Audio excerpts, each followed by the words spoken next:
Welcome to Movies in the Making. In today's episode, we are going to be looking at a 2012 gothic horror film, The Woman in Black, originally released by Momentum Pictures and directed by James Watkins.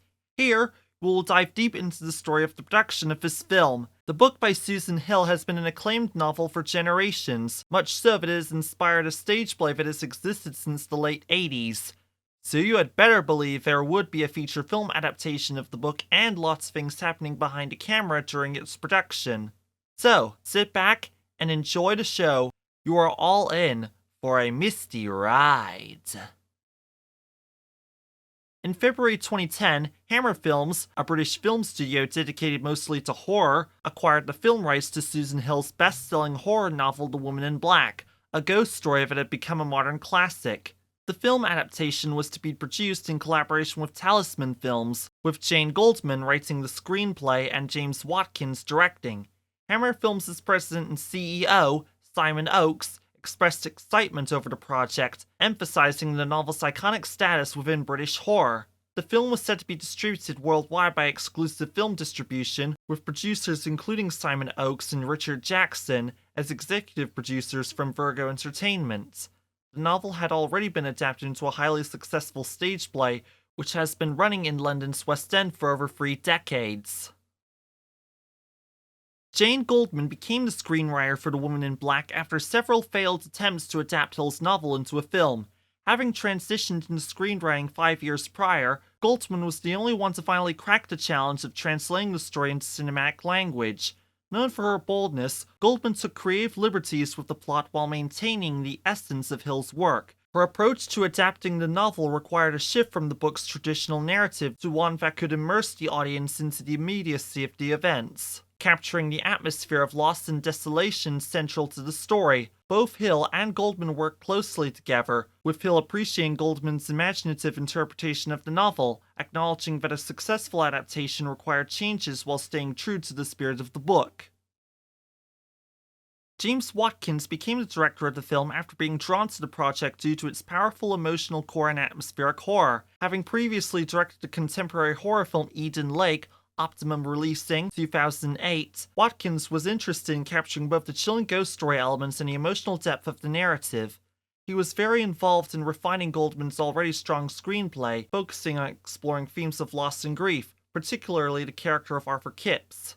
Watkins worked closely with Radcliffe to develop his portrayal of a widowed, emotionally reserved man, emphasizing stillness and a sense of weight. Additionally, Watkins deliberately avoided heavy use of CGI, preferring practical effects to create a more tangible and immersive horror experience. His approach combined classic horror influences with modern sensibilities to bring the haunting tale to life. Daniel Radcliffe's decision to take on the role of Arthur Kipps in The Woman in Black marked a significant departure from his iconic role as Harry Potter. After years of playing the beloved titular character in the Harry Potter film series, Radcliffe sought to challenge himself with a darker, more serious role, focusing on the themes of grief and loss. He was drawn to the emotional depth of the character, a widowed lawyer trapped in emotional paralysis, and was eager to explore a horror film that also had strong psychological elements. Radcliffe's choice to pursue diverse roles, including his stage debut in Equus, highlighted his desire to expand beyond his previous work and prove his versatility as an actor.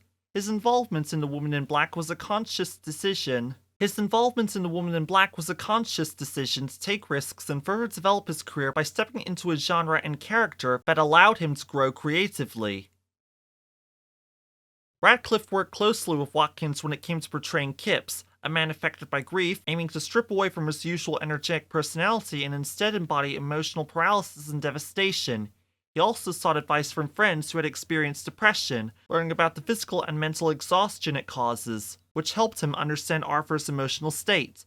Radcliffe avoided seeing the play adaptation, preferring to rely on the script and his director's guidance, rather than outside influences. To stay in character during long, intense sequences, he would isolate himself and work himself into a frenzy, using a method that allowed him to maintain focus despite the fragmented nature of film shoots. Through this role, Radcliffe aimed to showcase his versatility as an actor and demonstrate his commitment to tackling challenging projects after Harry Potter.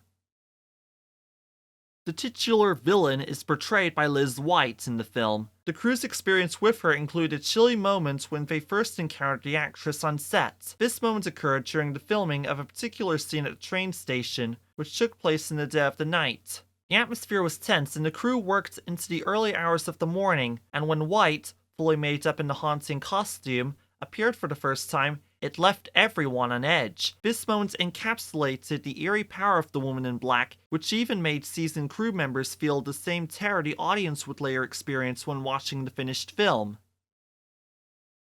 The Woman in Black was filmed in several atmospheric locations across the UK.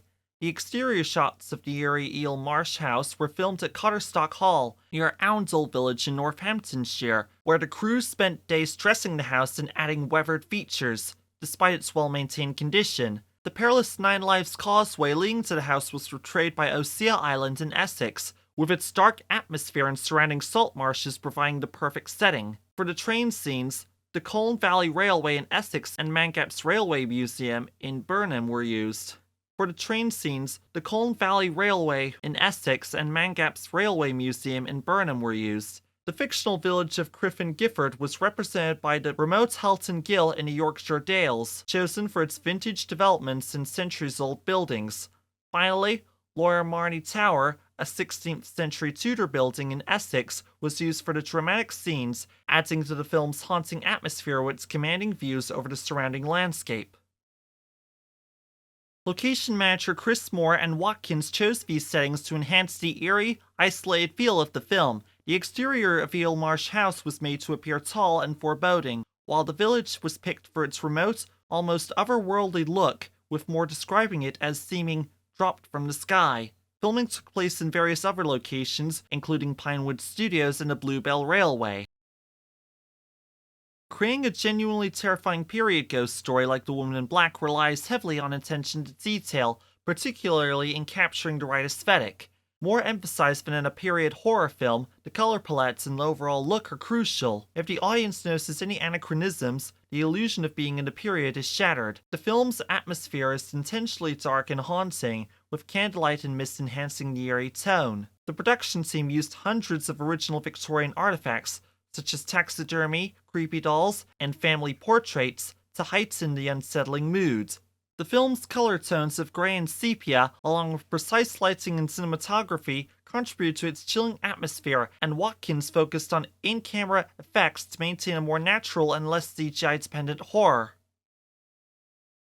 The film's production design team, including the set decorator Niamh Coulter and production designer Cave Quinn, meticulously researched the Victorian era, uncovering grim details about how the Victorians viewed death. For instance, it was common for them to take photographs of deceased family members or even sit dead children next to toys for posthumous portraits. Props master Jamie Wilkinson sourced Victorian-era toys, including automatons and creepy porcelain dolls, which were integral to the film's sinister tone. Nearly all the artifacts of the film were original Victorian pieces, with some sourced from an American collector, except for a zoetrope that was modified for a specific shot. This level of detail helped the film's atmosphere feel rich and authentic, adding to its visual impact.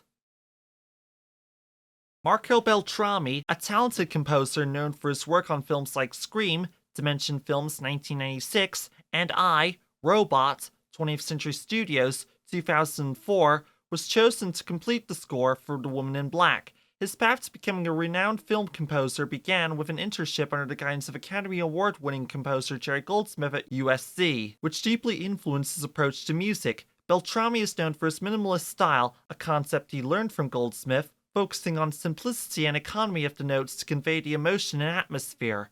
When preparing to score for a film, Beltrami prefers to work with actual footage rather than a script, as the visual aspect of a film provides better nuance for creating music. For The Woman in Black, Beltrami's experience with horror and gothic themes made him a fitting choice to craft a chilling and haunting soundtrack for the film. While The Woman in Black was distributed by Momentum Pictures in its native UK, CBS Films distributed it in the United States. CBS Films acquired the US distribution rights for the film after an aggressive bidding process that saw CBS buy out other contenders like Summit Entertainment, The Weinstein Company, and Relativity Media. This deal marks CBS's third significant acquisition, following The Mechanic, 2011, and Gambit, which came out some months after The Woman in Black in 2012. CBS Films' deal was brokered by the Creative Arts Agency, and the film was produced by Cross Creek Pictures, Hammer Films, and Alliance Films, with post-production already underway at the time of the acquisition. As of the 20th of March 2025, The Woman in Black has a 66% critics rating on Rotten Tomatoes, a 62 out of 100 critics score on Metacritic, a 6.4 rating on IMDb, and a 2.9 rating on Letterboxd. The film's budget was about $15 to $17 million, and it grossed almost $129 million following its initial release date of the 3rd of February 2012.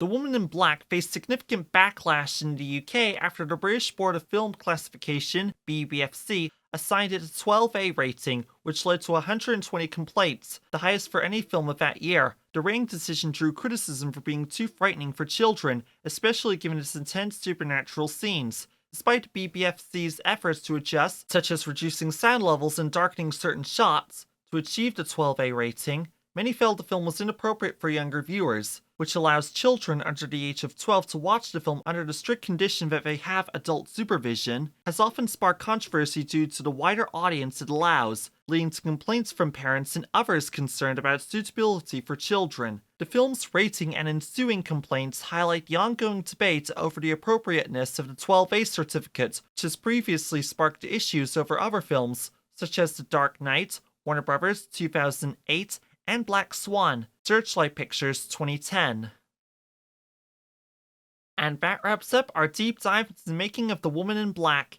If you enjoyed this episode, don't forget to like, subscribe, and hit that bell icon to stay up to date on all things movies in the making. If you enjoyed this episode, don't forget to like, subscribe, and hit that bell icon to stay up to date on all things movies in the making. Let us know in the comments what you think of The Woman in Black, or if you have any favorite moments from that film we did not touch upon, or films you would like to hear covered by this channel. Also be sure to check out our community page where we announce what films will be talked about by this channel each week. New posts arrive every Friday, or Saturday if we forget to post on Friday. Thanks for watching, and we'll see you all next time on Movies in the Making, where we will be talking about Lock, Stock, and Two Smoking Barrels, Gramercy Pictures 1998, and more films to follow along the way.